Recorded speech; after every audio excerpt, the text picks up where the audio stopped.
Изначально мы занимались мостами и трансмиссиями Дана. Мы говорим, а вы залезьте под машину и найдите вот эту бирку. Мост, Дана, применяемость, каталог, бирка, шильд, это все суета. Он ему звонит и говорит, зеленый трактор под забором стоит, надо завтра, чтобы он поехал. Подшипников коснулись. У нас-то есть заводы достойные или нет? Значит, у нас акция. Кто пришлет промокод Константин Про? Опаздывать нельзя. Почему? Что будет? Плохо будет. Константин Про. Про технику, про предприятия, про людей. Оля, тебе нравится твоя работа? Очень. Что тебе нравится? Коллектив нравится, А еще что? и работа нравится. Ты любишь читать гайки? Я все люблю. Добрый день. Сейчас небольшую историю расскажу. В общем, месяца 2 уже прошло, да, с выставки. Ну, около, да, конец мая, начало июня. Иду я по СТТ-Экспо, спокойно, никого не трогаю. Вдруг меня, грубо говоря, за рукав одергивают. Андрей Александрович, компания Снабавто, говорит, я, говорит, твой подписчик, смотрю тебя. Ну, в общем, слово за слово. Кстати, в том ролике видели, нет, про выставку-то? Я чуть-чуть вставил этот эпизод-то с вами. Конечно, я Смотри. даже отметил, что с 19 минут 2 минуты посвящено было нашей компании. Это немало. Нам в этом году, 16 октября, будет 10 лет компании. Да, мы в одном юрлице, мы не прыгаем, как многие наши коллеги, там закрывают, открывают. Мы как были с Снабавто там 16 октября 2012 года, так мы и есть Снабавто. Значит, чем мы занимаемся? Изначально мы занимались мостами и трансмиссиями Дана. Дана — это один из крупнейших производителей мостов и коробок в мире. Мосты, коробки и трансмиссии. Вообще их больше 30, по моим подсчетам, но мы занимаемся 5 основными. Я скажу о них по их присутствию в мире, то есть по значимости. ДЗТФ, Дана, Carrara, Kessler. И вот очень сильно набирает в последнее время это Комер. Вот все они впятером примерно 80% всех мостов и коробок производят в мире. Carrara Италия, ЗТФ Германия у нас, Изначально, Кеслер да. Германия, Кеслер, Германия. Дана это... Дана — это американский бренд, но для нас основа — это Италия, потому что основные компоненты производятся в Италии. Все телескопические погрузчики, допустим, 80-90% это мосты всегда Дана. Шахтная тема, примерно они делят пополам мосты с Кеслером. Все шахтные погрузчики, там экскаваторы, вся шахтная тематика. Но коробки всегда Дана. Все портовые погрузчики всегда коробка Дана. Вот если вы попадете в аэропорт, вот знаете, любые траповозки, тележковозки, которые тащат самолет, большие бонги, там всегда коробка Дана. И примерно тоже пополам паритет с Кеслером по мостам. И 5-й производитель, вы сказали? Comer Industries. Это Италия. Он вообще всеядный товарищ. Он бывает даже и на гусянке, и на колесной теме. Но его присутствие вот нельзя однозначно обозначить в чем-то. Да? Вот как я сказал про ZTF, там про Дану. Про ZTF, кстати, не сказал, сейчас скажу. Но у него есть мощное присутствие, это в кормораздатчиках. Допустим, ну примерно в России 70-80% кормораздатчиках стоят на редукторах Комер. Мосты, как я сказал, и коробки для нас это основа. Но мы очень серьезно занимаемся телескопическими погрузчиками. То есть, если говорить о телескопах, весь комплекс там представляем. Угловые редукторы, мачты, вся электрика, ну, в общем, все, что нужно к телескопическому погрузчику. Количество типов и брендов телескопических погрузчиков, ну, не знаю, 30, допустим, в мире основных. Но не только в России, но и во всем мире 2 основных топа. Один был всегда топом, это Manitou. Даже сейчас они занимают, не знаю, 50-60% рынка. А второй за ним GCB, который сейчас набирает обороты, набирал. Я не знаю, как он там сейчас набирает эти обороты. И он очень сильно догоняет и по некоторым показателям обгоняет. Чуть-чуть дешевле, проще в обслуживании, полно запасных частей, вот, ремонтопригодный, многие их хвалят. И как у вас с поставками-то, с каналами поставок комплектующих? 5 у нас, да, есть основных производителей мостов. Дана, наша основа. Они, вот, ну, не знаю, с марта месяца прекратили отгрузки. Мы также являемся дилером. Они осуществляют необходимую нам поддержку, то есть каталоги, видим наличие, но ничего купить не можем. Да? И какая-то маленькая, совершенно там какая-то ничтожная работа ведется, ну, например, там, гарантийный случай. То есть нам выставляют кредит-ноты, как бы Дана нам там должна, да? Но ничего получить мы не можем, там это ничего не работает. Вот. Так у вас вот то, что я вижу, это все остатки? Это остатки, да. Я как Плюшкин, должно быть много всего на складе, и мы очень сильно затоваривали склад. Вот у нас, например, всегда было на неснижаемый остаток около 100 мостов разных. Ну, так как мы, ну, не побоюсь этого слова, самый сильный дилер Дана в России был. Вот это все мосты. В основном это сельхозная тематика и шахтная. Да? Шахтную выгребли в первые, там, не знаю, 2-3 недели. Вот все, что было, все собрали. Сельхозная еще много чего есть. Да? Несмотря на то, что там вот продаем там, в неделю по 1-2 моста, их видно, количество было больше. Вот так, шире они бы вот здесь где-то стояли. Ну, с остатком мы продаем. Сейчас мы проработали каналы поставки всей вот этой номенклатуры из других регионов мира. Да, мы открыли компанию в Турции. Эта компания занимается реэкспортом, но основная ее задача это делать то же самое, что мы делали в России, в странах СНГ, только на мир. Потому что мы обладаем сейчас, ну, не могу сказать колоссальным опытом, но хорошим опытом вот в этой сфере. И всегда были мысли попробовать себя за пределами России. Потому что из России мы всегда что-то экспортировали, не только Беларусь, Казахстан. Ну, для примера, не знаю, Колумбия, Уругвай, Румыния. Но это было, ну, в удельном весе, может быть, до 1%. То есть в Турции компанию открыли не столько для импорта, да, сколько продавать дальше на другие да, страны? Совершенно верно. Это была цель наша давнишняя. Но мы к этому никак не могли дойти, потому что суета, рутина, много работы хватает в России. И все думали, каждый год говорили. Но вот сейчас так получилось, что это нужно делать.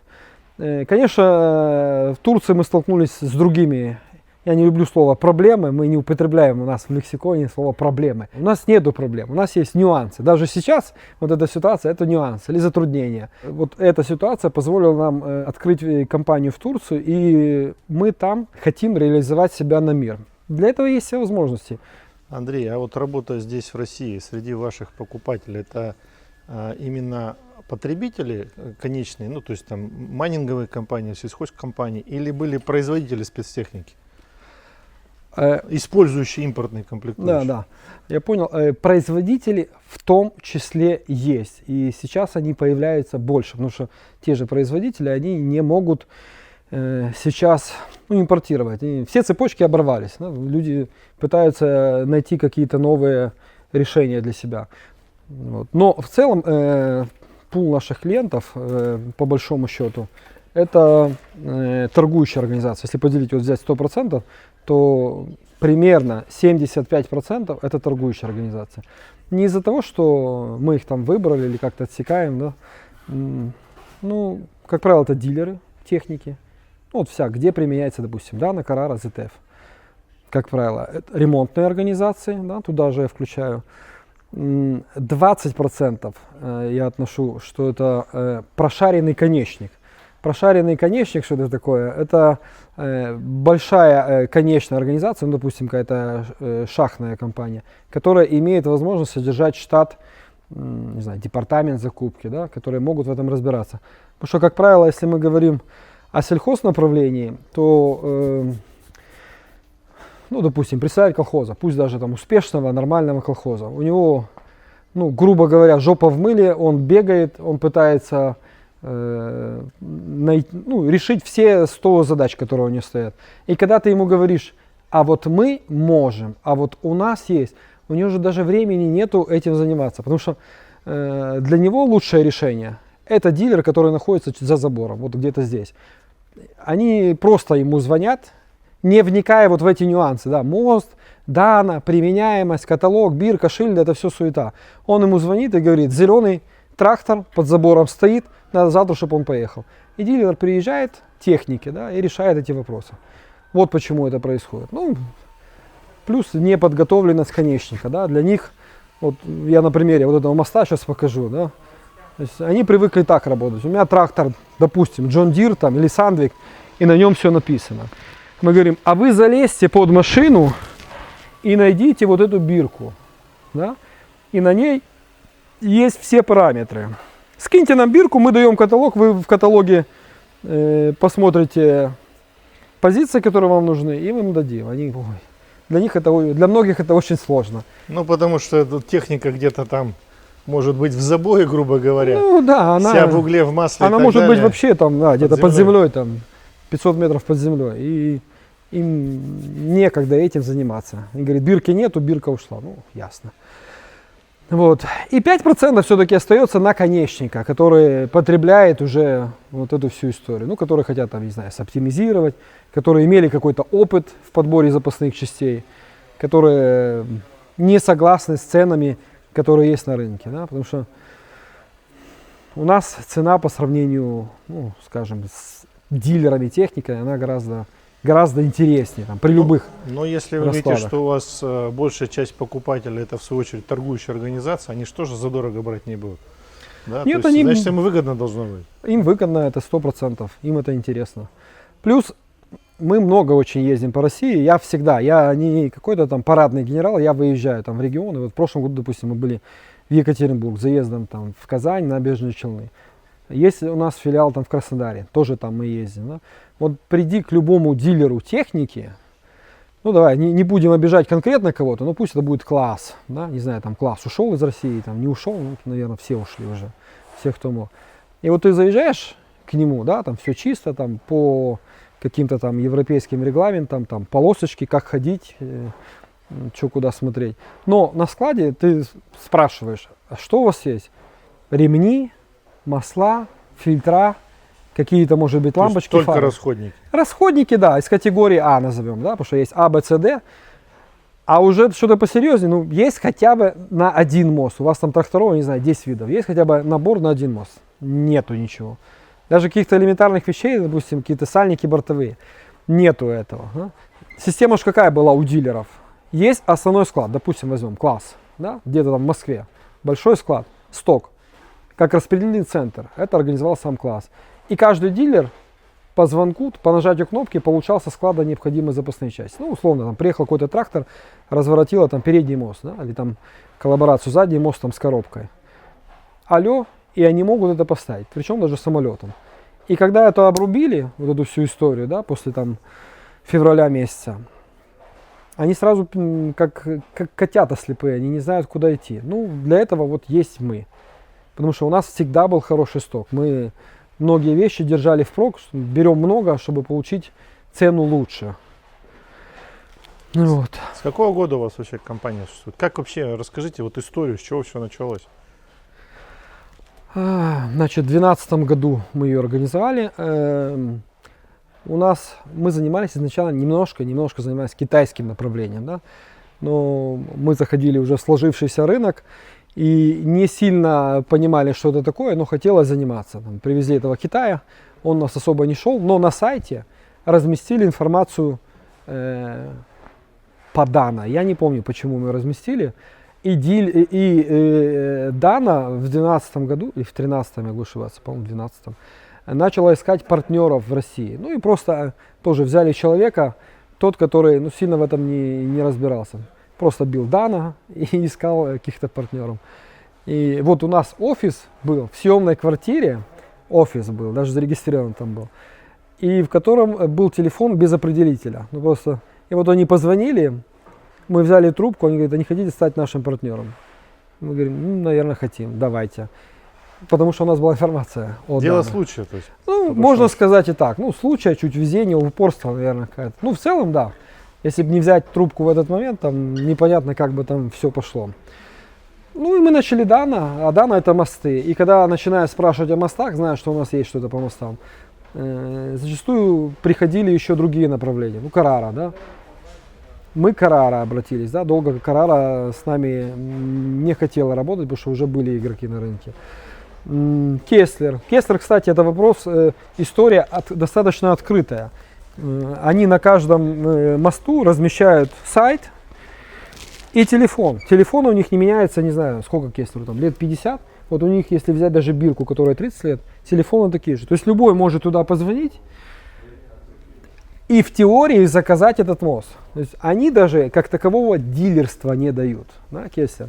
Пожалуйста, хочешь, бери. Ну, там есть такая система скидок, скорость ответа, там, наличие. И несмотря на то, что они открыты, такую политику ведут, но купить у них, ну, просто прийти с улицы, ну, не знаю, ну, маловероятно. А вот вы говорите, начинали с Китая. В Китае нету производителей, то есть они же любят аналоги делать, копии делать. Клоны Имея делать. уже опыт вот этого всего, для того, чтобы сделать копию, копия должна быть массовой. Вот все, что не массовое, никому не интересно. Вот если мы возьмем какие-то топовые, пусть будет топовые какие-то шкворни, да, какие-то топовые, может быть, полуось, я знаю, точно их там делают где-то немножко в Турции, немножко в Китае. Все, что не топовое, вот чуть в сторону отходишь, все. Все сразу умывают руки, никому это не интересно. Вот. Есть большая шестерка подшипников. Я думаю, что многие из ваших зрителей, и вы в том числе, знаете. SKF. Вот я только их знаю, если Серьезно? честно. Да. Ну, это самый крупный. Они там по каким-то данным там 20-30% рынка мира контролируют. Я не знаю, насколько это правда. SKF, FAG, которые и INA в том числе должны были слышать. NTN. Ну, NTN и SNR это сейчас группа. Они третьи примерно. Койо. Кое тоже слышал. Койо, мы подписали с ними вот, не знаю, 20 что ли февраля соглашение о дилерстве. И вот мы сейчас сидим и ждем. Ну, подшипники все под санкциями. Тимкин, это чисто американская история. Они еще славятся роликово-механическими. Вот, кстати, Дана в больших мостах, вот в том числе и в этих, она использует только Тимкин. Кто ж у нас шестой? НСК, вот, НСК. Практически нет у нас в ассортименте НСК. Вот. Все остальное это на уровне статистики. Подшипников коснусь. У нас-то есть заводы достойные или нет? Мы, как я сказал, представитель 20 примерно заводов. И когда уже накопили вот этот портфель вот этих заводов, говорю, давай, может, поучаствуем в какой-то выставке. Когда-то я начинал с подшипников. Одно из первых моих собеседований, я пришел в какую-то подшипниковую компанию, у них там какие-то самолеты, там, ну, на наших подшипниках летают, взлетают и садятся самолеты, ну там все фундаментально. Меня не взяли, кстати, туда, зря, мне кажется, этой компании уже нету. И были выставки, много разных выставок по подшипникам. Я говорю, давай поучаствуем, вот выставимся с нашими вот этими всеми предложениями, потому что вот 20 этих подшипниковых заводов, они всякие там специфичные, там и шарнирные, там чудные, я о них позже скажу. Блин, в 2009, 2010, 2011, 2009 примерно вот так были крайние выставки подшипников. Их нету. Есть заводы, но эти заводы в лучшем случае, делают на китайском сырье. Я, конечно, не могу утверждать, я там не продавал, не покупал, но они нацелены, мое мнение, больше на оборонку, вот куда-то туда. Ну, то есть, грубо говоря, мелкосерийное производство, не промышленных масштабах, не больших. Может быть. Мне кажется, они должны быть, чтобы мы были самодостаточны, да, чтобы мы могли производить. Дорого, это дешево, это уже не важно. Константин Фролов. Про технику, про предприятия, про людей. Мы представляем 7 заводов-производителей тяг. Большая часть из них находится в Италии. Есть Италия, Германия, Сербия, Турция, очень неплохо. Вообще 2 производителя тяг в мире, по моему мнению. Это Италия и Турция. Вот там и там делают их много и хорошо. Ну, допустим, эксклюзивный представитель компании Рантек, Турция. Все экскаваторы-погрузчики, которые бегают в России, вот весь ассортимент на них есть. Сколько у вас здесь, я не знаю, сотен, наверное, тысяч наименований? Нет, Меньше? Их не кажется, что сотни тысяч, но 25 тысяч. 25 тысяч. Да, мы вот наименований. делали срез сейчас, 25 тысяч. Ну, из них там 2000 это активные, ну, там, не знаю, 500 это суперактивные, 100 это ежедневно продаваемые. ЛС, есть такой производитель, это номер 1, это мое мнение, я могу, конечно, ошибаться, в шарнирных подшипниках. Вот они в всяких пальцах, сочленениях используются. И особенно они славятся тем, это даже не только мое мнение, это мировая практика, у них есть чудные. То есть это классика, это ГЕ-40, там, да, обычный самый, не закрытый. А есть чудные, выпуклые, там, с чудными там, дюймовыми размерами. Вот мы, это китайский, кстати, бренд, и на него нет антидемпинга. Вот, мы являемся их дистрибьютором. Вполне себе можно заменять многие вещи. Все Китаем, как я говорил, не заменишь, но великолепная цена и крутое качество. Они позволяют быть конкурентными на рынке. Мы всегда хотели создать, помимо компании, хотели создать еще свой бренд. Да? Вот у нас есть бренд Tuxar. Сейчас я его где-то найду здесь и покажу.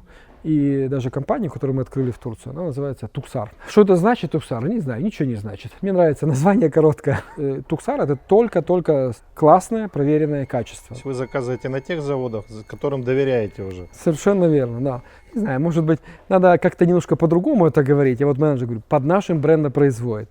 Вот надо, мне кажется, говорить производим. Да? Ну, возьмем Apple. Он же реально ручками не собирает. Но это же все понимают, что это Apple, да? Ну, Apple при этом, он разработчиком Разработчик, является. мы точно так же. Вы тоже разрабатываете? Мы не разрабатываем, мы... Для того, чтобы разрабатывать, надо что-то производить, конечный продукт. Вот когда она производит конечный продукт МОЗ, да? И она может говорить производителю, ну, не знаю, подшипников, такие должны нагрузки, там, я не знаю, шкварней, такая должна быть закалка, да, и так далее. Делают чертежи. Мы производим качественную альтернативу, вот так. Мы ее не разрабатываем, мы ее... Вы разработали маркетинговые исследования, провели, да? Можно Совершенно верно. Это тоже очень важно. Причем основываясь на своем опыте, На своем опыте, да. И вот сейчас в это сложное время, для того, чтобы поддержать нашу компанию здесь, мы вот открыли в Турции, для того, чтобы этот бесценный опыт реализовывать, в том числе там. Про вашу марку заговорили, а кто в этом случае несет гарантию? Мы, Вот, то есть гарантийные обязательства несете? естественно, мы на всю продукцию, даже сейчас, вот Dana, не Dana. Вы даже на чужие бренды сейчас несете? Ну, Dana нам отгрузила, гарантия же у нас все равно остается. Вот у нас был случай, сломался там дифференциал, да, и уже это произошло за пределами 24 февраля. Dana нам выставила кредит-ноту. Когда-то все заканчивается или все начинается по новой.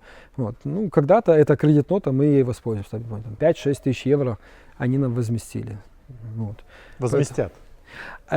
Кредит-ноты возместили виртуальными деньгами. Мы клиенту, естественно, Вы клиенту возместили. уже сейчас возместили. Уже сейчас сразу. возместили, да.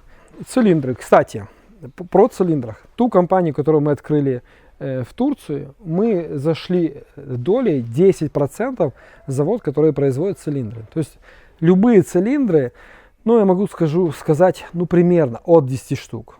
Если у вас чертеж есть, welcome. Нет чертежа, образец, мы сами его сделаем. И как долго? 2-3 месяца. Ну, если надо срочно, можно срочно, конечно, это сделать, но 2-3 месяца. Все цилиндры у нас сделаны в Турции. Если нужно, пожалуйста. Мы вступили, могу объяснить как, дополнительным оборудованием. Мы купили оборудование и получили там 10%. Возможность производить для себя, потому что мы сейчас очень много, практически вся линейка Manitou у нас есть. GCB на телескопические погрузчики и на GCB бэкхолдеры. Это все либо произведено, вот как сейчас, да, мы видим, либо производится. Вот. Мы вступили в эту компанию оборудованием, потому что у нее уже не хватало мощностей для того, чтобы уже работают в 3 смены и не успевают это делать. Вот. И мы когда приехали в эту Конию, открыли компанию, я был в шоке, честно говоря, от того, сколько там разных производств. Мое мнение о Турции, прям, несмотря на то, что я давно в этом бизнесе, поменялось. Мне казалось, что они только торгуют. Вот они покупают в Китае, продают, и вот что-то такое делают. Блин, мы в эту Конию заехали, там завод на заводе, завод на заводе. Да, там целая зона индустриали. Если вот у нас я видел в Белгороде, там зона индустриали, но это такая, что-то немножко условное. Ты заезжаешь, там сидят, не знаю, 5-6 дилеров техники, может быть, кто-то что-то производит, но я не видел. Там реально люди производят. Вот, кстати, то, что я говорил, бренд Tuxar, у нас короткое обозначение TXR. Делаем на заводе в Китае. Очень крутой завод, не буду говорить какой, но стандарты прям видно, что заложены были не китайцами. Вот, например, про упаковку. Чуть-чуть я опять отвлекусь. Пришли коробки, да, палет, и на каждой зеленая метка, желтая и красная. Зеленая — это полная коробочка. Это мы поняли. Мы открыли, она полная. Желтая — это не полная коробочка. Ну, допустим, она 1000 штук, да? А во всех коробках там некратное количество, и в одной осталось там 25. А вот красная метка, как думаете, что такое? Больше, наверное, чем Нет, положено. это пустая коробка, А зачем? потому что их раскладывают и остается так место. место? Да, и они ставят 2 пустых коробки, чтобы был ровный палет. И ставят красные. А почему тогда не полную ставят? Потому что проваливаться, так она будет, ну, как бы ровно.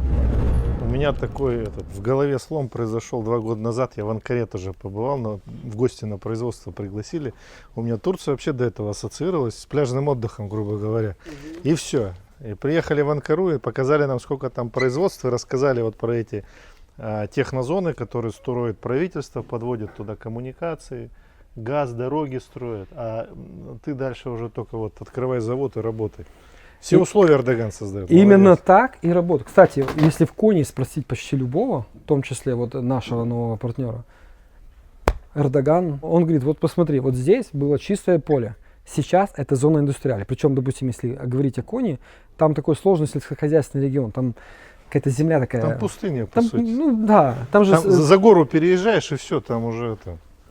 там мы тоже подумываем, не знаю, может быть в будущем что-то реализуем. Там ты всегда получаешь с коммуникациями, с охраной в зоне индустриали. То есть тебе не надо там, допустим, искать охрану, да, какую-то. В зоне индустриали все закрыто. Там нет случайных людей, которые ходят там праздно шатающиеся. У тебя есть вода, газ, свет, все. Ты приходишь и живешь. Или даже складские комплексы, все, они какого-то двойного назначения. Все с такими с колоннами, и на каждой стоит место под кран-балку. Всегда. Надо это кому-то, не надо, она всегда там есть. Вот это тоже очень круто. Потому что наш сервис постоянно, ну иди поищи по Московской области с кран-балкой, ты не найдешь просто. А если вдруг ты найдешь, это будет там ценник. Ты даже не... найдешь. А если ты решишь уже в существующем комплексе складском поставить кран-балку, это, О, это всё. будет стоить там бешеных денег. Потому Она что согласовывать ты сколько обучение, допуски. Вот расскажу интересный случай про Коню. Это вот меня разрыв шаблона до сих пор. Я не понимаю. Круговое движение они не учили в школе. Его внедрили туда, но никому не объяснили, как ездить. Значит, ты едешь, у тебя уступи дорогу, они уступают тебе. Я говорю, почему мы едем? Он говорит, ну едь, это Коня. Но be careful, потому что если ты видишь никонийские номера, они знают, что такое круговое движение, и они едут по правилам. Если ты боковым зрением видишь, что там Коня, по-моему, 42. Любые другие номера соблюдают правила, и ты должен тогда им уступать уже. Я тоже про это чуть-чуть расскажу. Мне когда предстояла поездка, я должен был брать машину. Я начал, посмотрел сначала, как они ездят в Кемере, и тоже про круговое движение ни хрена не понял. То этот его пропустит, то этот. В общем, мы с утра пораньше встали, благополучно миновали, но вечером я попал в пробку в самой Коньи. И ехал в центр города. Это я хапнул адреналина на всю оставшуюся жизнь, наверное. И на следующий день нам надо было уезжать. Я специально сказал, встаем в 4 утра и уезжаем, пока все спят. Немножко про российских производителей я расскажу. Значит, вот 25 тысяч позиций, да, как мы говорили. Из 25 тысяч позиций мы пытаемся начать работать с российскими производителями. Не хочу никого обидеть. Мы с 3 работаем всего в России. Это производитель ножей. Вот, я, например, покажу. Не буду называть завод, чтобы, не знаю, не давать рекламу им и не обижать, если лишнего скажу. Да? Вот это итальянские ножи, они стоят в оригинале на GCB, на Manitou. Даже сейчас их, даже везти, там, покупать в Турцию, там, продавать в России, даже сейчас они дешевле, чем сделаны в России. Причем это мы Hardex все знаем, да, это другая сталь, это не Hardex, потому что Hardex это такой бренд. Скажем, как Hardex, да? И вот наши ножи, да? Мы их заказывали, я помню, начали работать с этим заводом там, лет 6 назад. Да? Все, что сделано у нас, мы вот так. Да? То есть вы наклейки заказываете, клеите? Обязательно, да. Мы этому очень большое внимание уделяем. То есть то, что сделано в Италии, вот так. Это еще старое поступление. Мы вот разместили ножи. Сделайте нам ножи, нам нужны черного цвета. Мы вообще не красим. Ну, нам надо черный цвет, да, покрасьте. Ну, окей, сделайте 50, покрасим. Хорошо. Недавно этот нож только продали, последний, который купили лет 5-6 назад. Покрасили черным цветом. Я не знаю, чем красили. Через 6 лет он лип. Ты вот трогаешь, он липнет и течет с него. Через 6 лет? Через 6 лет. Он до сих пор липнет. На складе, лежа на складе, да. Он лежит, он липнет. Гудроном, наверное? Наверное, гудроном, наверное. Ну, блин, Но это же не самое сложное, мне кажется, покраска. Ну, даже вот это, или вот эти мы заказали. Нам надо черные. У нас есть только желтые. Блин. Ну, давайте желтые. Одни желтые пришли такого цвета, одни такого. Они все какие-то... Ну, вот нету какого-то, скажем, постоянства. Но в целом, конечно, если дальше запитывать больше на нашу промышленность, конечно, ну, я думаю, люди учатся. Ну, кроме ножей-то нашим производственникам более сложные изделия доверяете? А вот Показываете? сейчас покажу. Я вот покажу, как приходит из Италии. И вот сейчас пришла партия из России. Да? Как приходило раньше? Мы все боремся. Я угадаю, к пальцам идем, наверное, Да, к пальцам, да, это простейшее, но даже сейчас пальцы многие производятся не в России. Вот хоть ты режь на части. Стали нет таких. Да есть все. Стабильности. Есть все, но, например, вот про этот завод, который я тоже не буду называть, да, в России, мы начали с ними работать тоже лет 6. Ну давай затестим, давай. Значит, первые пальцы приходили. Вот видите, мы сейчас видим сеточка, есть номерочек здесь, да? Он покрашен и даже ну, неплохая сварка. Я не скажу, что идеально, да, есть круче, но уже очень достойно. Как приходило раньше? Первые. Заказываем 10 позиций, они в мешках, знаете, такие мешки из-под сахара белые. Вот, Навалом. навалом, да. И все вот так вперемешку. Бьются, получается. Бьются, а их высыпаешь, там 20 штук, и ты начинаешь их идентифицировать еще, пытаешься понять, где какой палец вообще. И говоришь, ну почему вы отправили в мешках? Говорит, ну блин, не доследили, не было там коробок, хотя мы все получаем там в семислойном картоне, вот такие пальцы из Италии. У нас пока вот этот картон, вот это дерево, да. Ну, окей, дерево не дерево, но вся эта стружка все равно летит, да. Товарный вид, вот он, это же важно очень. Мы же продаем уже как бы конечный продукт. Ну, не решили пока вопрос с деревом. Вот. Начали потом делать сеточку, да, потому что коцки, где-то попадают коцки. Я говорю, ну вы можете как-то, не знаю, подписывать их там, хотя бы 1, 2, 3. Начали делать вкладыши. Уже лучше. Но все равно, допустим, вот пришла партия, не знаю, видно, он без закалки. Почему без закалки? Ну, мы эти не закалим. Я говорю, ну как, они должны быть все с закалкой. Сырой, что ли, совсем? Этот сырой. Сейчас я покажу альтернативку. Вот. Те, что у нас были на складе, видите? Это другой производитель. А это другой производитель, кстати, тоже в России. Вот Это так. для GCB палец, но их многие покупают, их делают Индия. Там вообще там никакой закалки даже речи может не идти. Видите, вот этот производитель, допустим, у него ровнее. Да, и крашеная шляпка. Здесь не крашеная. Вот мелочи такие, да, но закалка это уже не мелочь. Вот. Ну, с этим постоянно, то есть, я не знаю, нету культуры у нас, Культуры что ли. производства не хватает. Нету качественного УТК. Должно быть УТК. Это как, знаете, я называю, сидит черт в человеке. Вот в нем сидит, вот электрику, на примере электрика, сколько будет стоить в квартире развести? Там 50 тысяч рублей. И он, когда начинает разводить проводку, ну там, не знаю, где-то арматура, где-то еще какие-то препятствия, и если в нем черт сидит, он это все будет срезать, мучиться, плеваться, но он не сможет сделать хуже. Он будет делать так, как вот он считает нужным, если в нем сидит этот черт, я не знаю, перфекциониста. Вот надо по такому человеку с чертом внутри посадить на каждый наш завод, чтобы он мог... АТКшника, да? Ну, такого АТКшника, да, с чертом внутри, который мог бы делать только правильно, да. По поводу упаковки.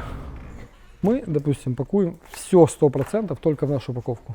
Когда на заре наша, да, помню, вот здесь у нас есть торговый центр, мы подъезжали, там коробки Zenden, по-моему, выкидывали такими стопками. Мы подъезжали, брали их и потом здесь тут паковали. Или делали из большой маленькую. Да. Сейчас всегда это 100% только наша коробка с нашими логотипами. Хоть маленькая, хоть большая, хоть средняя, да, там около примерно 30 видов коробок. Всегда пакуются так, скотч, наша. У вас есть, кстати, какой-то стандарт по времени отправки с момента получения денег? День в Если день. у вас есть на складе. День в день. День в день отправляете? День в день. У нас все пакуется до 4 часов. Если, конечно, деньги поступили в 4:05, если сильно надо, мы тоже все равно в этот же день пакуем. Да, у нас 8 человек на складе работают, они только делают, что с утра до вечера. А транспортное на усмотрение клиента, то есть По умолчанию это деловые линии.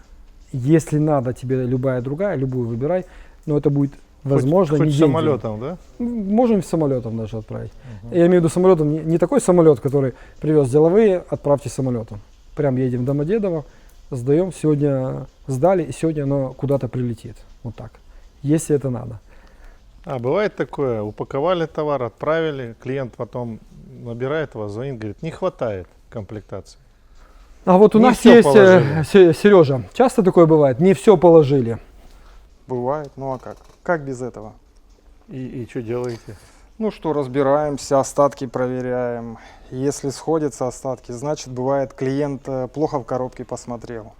То есть бывает часто такое, что клиент не находит в коробке. В такой коробке может там лежать там, 2 штуки, например. Ну, это там дановская упаковка. Ну, там, если написано 1, то 1, как правило. Но бывает, что там ставим 2. Да? И он не вник, посмотрел, там 1. Все, я думаю, что 1. А там на самом деле 2. Я Или во- за коробками где-то. Мгм. Почему такой вопрос задал? Может быть, вам это поможет как-то, не знаю, использовать будете. Я был в одной компании, они занимаются отправкой запчастей автомобильных. Я обратил внимание, у них над всеми столами вот так вот стоит камера. Вот именно где упаковка.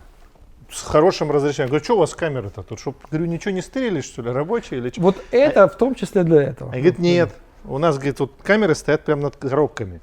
И, говорит, когда это все, говорит, пишется на сервер, и вот он коробку ложит, запечатывает, все это записывается.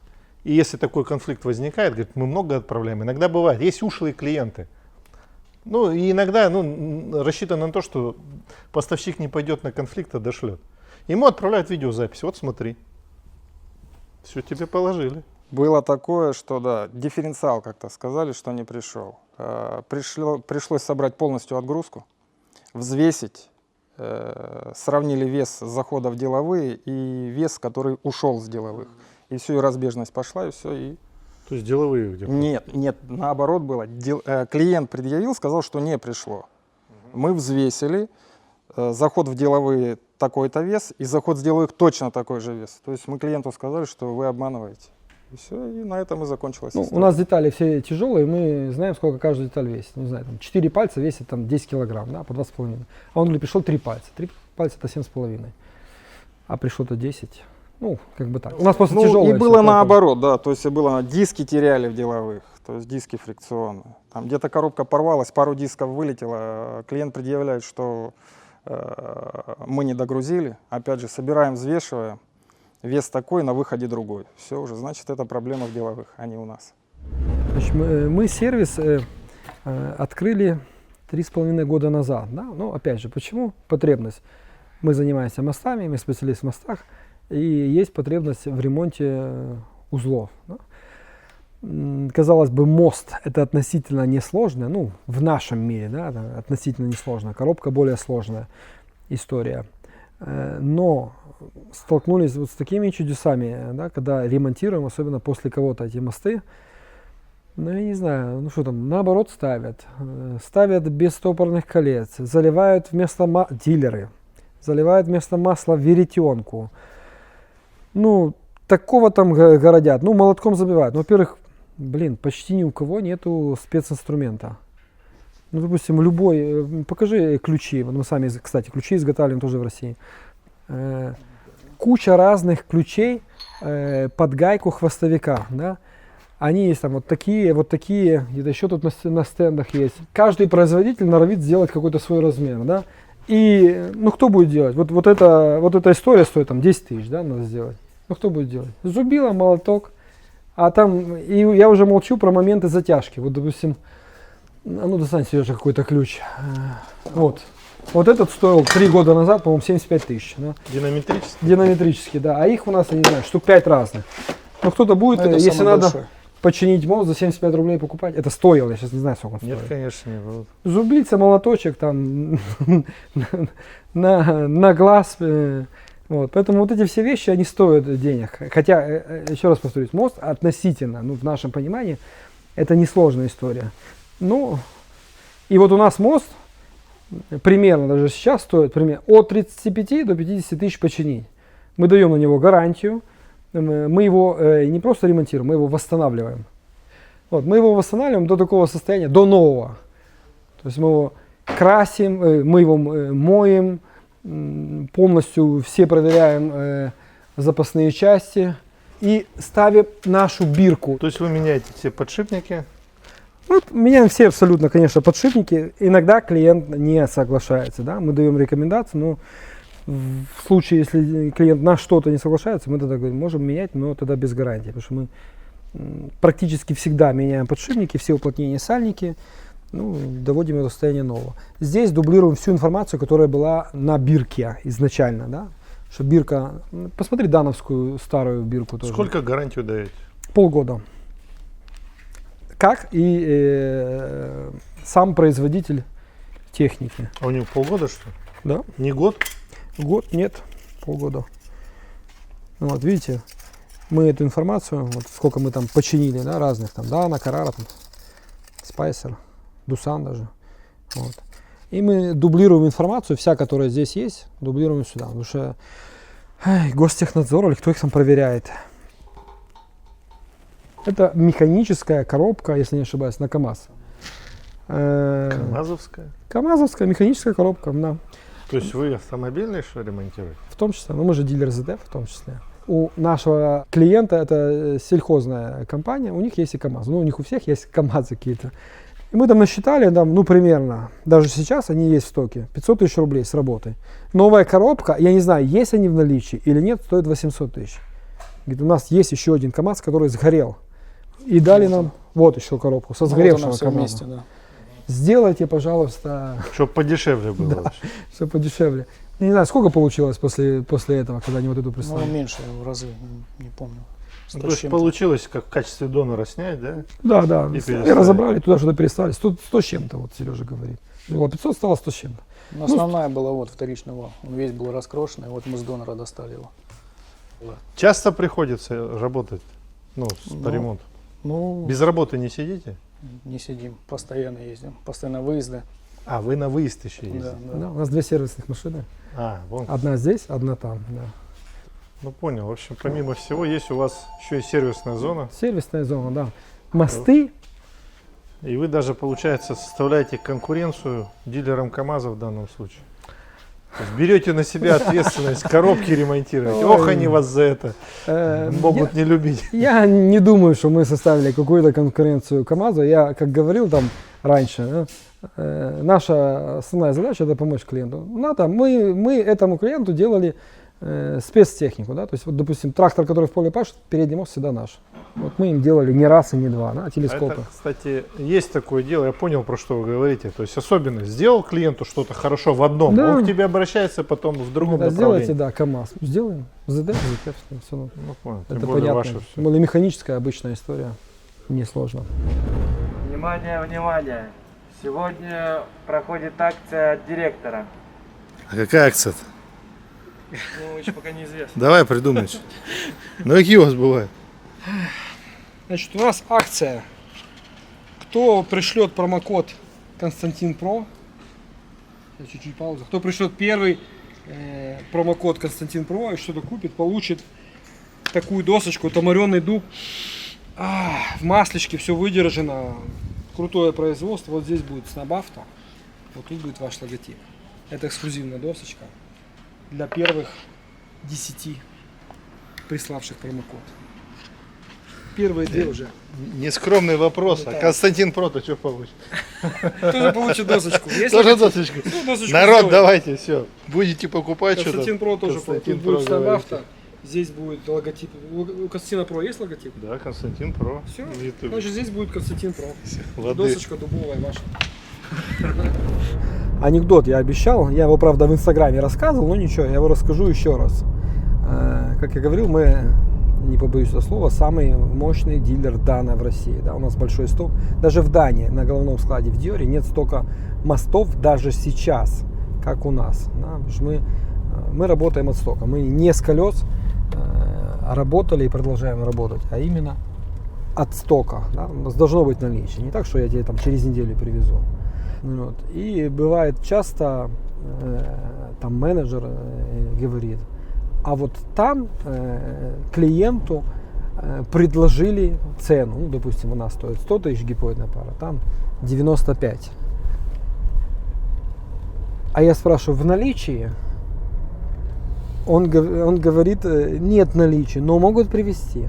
И вот тут есть анекдот.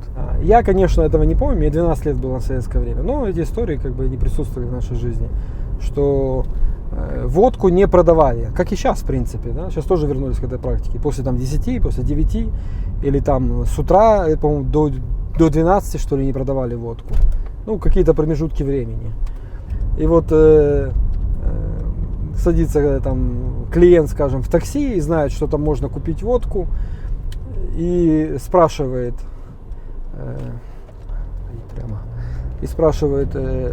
почем у вас водка? Ну, если она стоила там 3,62, да, там в обычном магазине, у таксиста по 10 рублей.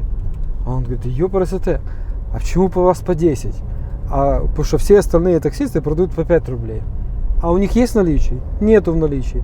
Вот когда у меня тоже не будет наличия, я тоже буду по 5 продавать. Вот так и у нас. Ну, если надо, мы же вкладываем, вот я как собственник бизнеса, мы все вкладываем в развитие компании, в сток. Да? Для нас это сток, сервис, развитие новых направлений.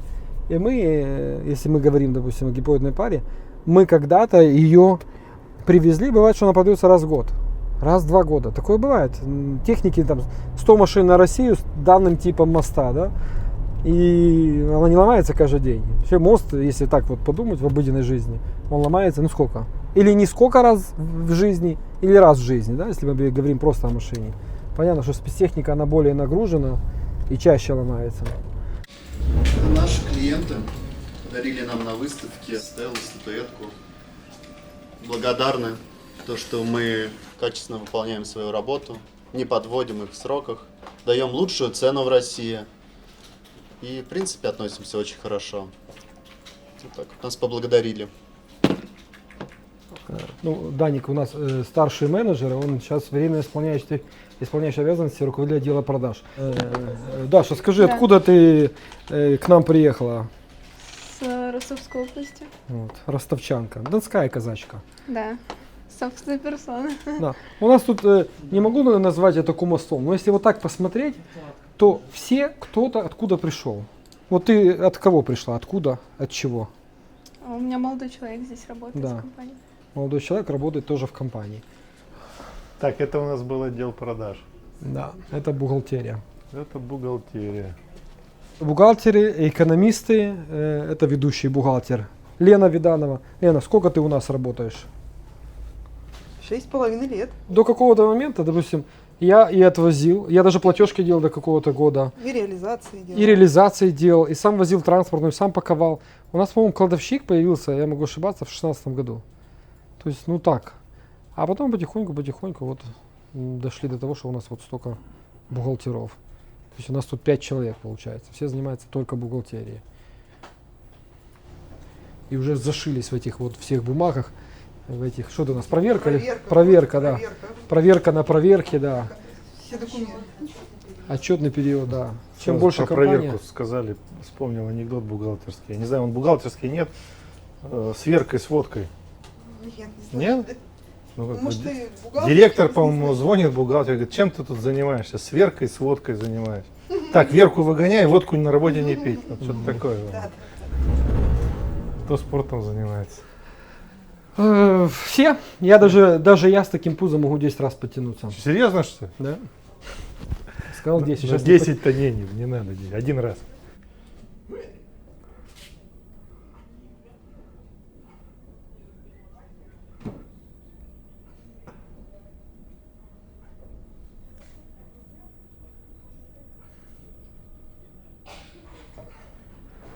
Ой, Слушайте, весело у вас. надо худеть.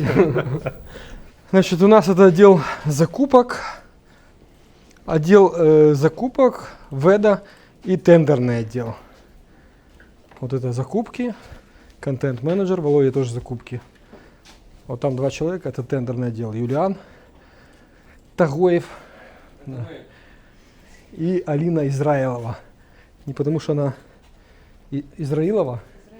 Ну, я пришла в Снабавто работать где-то 3 года назад или 2 года назад. Вот. Попала, как я думаю, что вообще случайно. Как взяли меня, не знаю. Без опыта, без знания. Вот. Вообще нравится. Коллектив хороший, все классно. А что не нравится? Не нравится? Опаздывать нельзя. Почему? Что будет? Плохо будет. Будет выговор. Выговор? наверное. Подожди, так а что тогда бояться? Штрафа не Ну, будет, выговор. Не знаю, говорят, могут оставить еще на час работать. Или могут оставить весь коллектив на час работать, а меня отпустить. И потом вот это будет, да. и потом вот это, будет нехорошо. это хорошее, слушай, это у вас шеф классно придумал. То есть того, кто опоздал, отпускают, а все остальное остается. Армейские правила. Слушай, вообще идеально, вообще мудрое решение. На работу сколько времени добираешься? Минута 3. Слушай, ну это идеально. Я просто тут как бы москвичи в основном жалуются. На работу 2 часа, потом с работы 2 часа, потом поспал и все, и снова на работу. То есть у тебя 3 минуты. Да, я прям напротив живу. То есть в Люберцах все нормально с этим. Вообще супер. Ясно. А сколько у вас сейчас вообще работает людей? Всегда думал, что буду знать точно. Ну, примерно 50. Во флудилке смотрю, сколько у нас там, 46, но не все во флудилке есть. Что флудилка там такое много информации. Ну, до 50, скажем, если мы говорим о Краснодар, сервис, склад, офис, около 50 человек. Андрей, как вы видите дальнейшее развитие своего бизнеса, в свете тех событий, которые сейчас есть? То есть ведь получается, что у вас среди 25 тысяч наименований, которые вы поставляете, да, которые держите на складе, всего 3 поставщика у вас российских. Там, деталей-то, наверное, тоже не больше десятка, да? Да. Как дальше-то будет? Как? Несомненно, рынок будет трансформироваться. Это факт. Рано или поздно мы придем к тому, что мы должны быть самодостаточными. Говоря мы, я имею в виду Россию, да, не только нас. Мы должны максимально много чего разного производить. Вот даже я смотрю про Южную Корею, меня тоже удивляет эта страна. Там есть такие ролики. Я переехала в Корею, и там пункты. Один из пунктов, 95%, я правда не верю этой цифре, они производят все сами. Это может быть. Я просто много роликов стоял, они делают там зубные щетки, всякие такие штуки, которые мы элементарные не делаем. Да? У нас должно быть хотя бы элементарное какое-то производство. Мы сами уже готовы начать это дело, да? Мы немножко боимся, у нас нет опыта, там, уверенности какого-то. То есть мы размещаем много производства.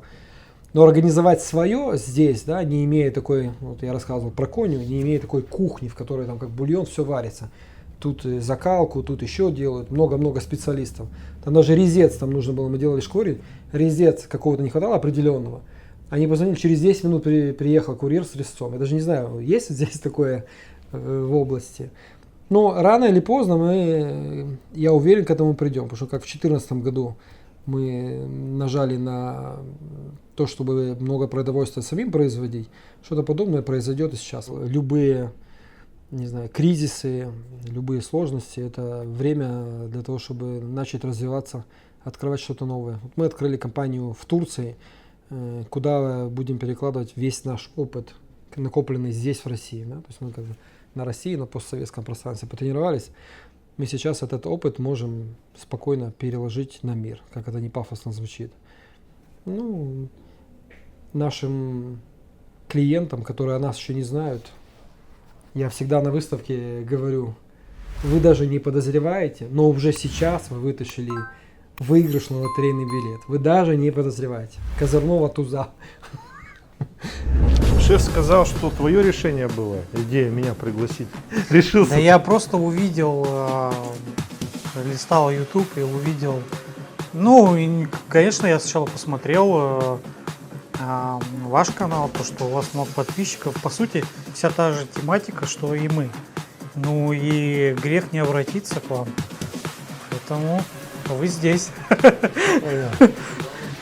Вот, Тёма, спасибо огромное. Давай, пожму руку.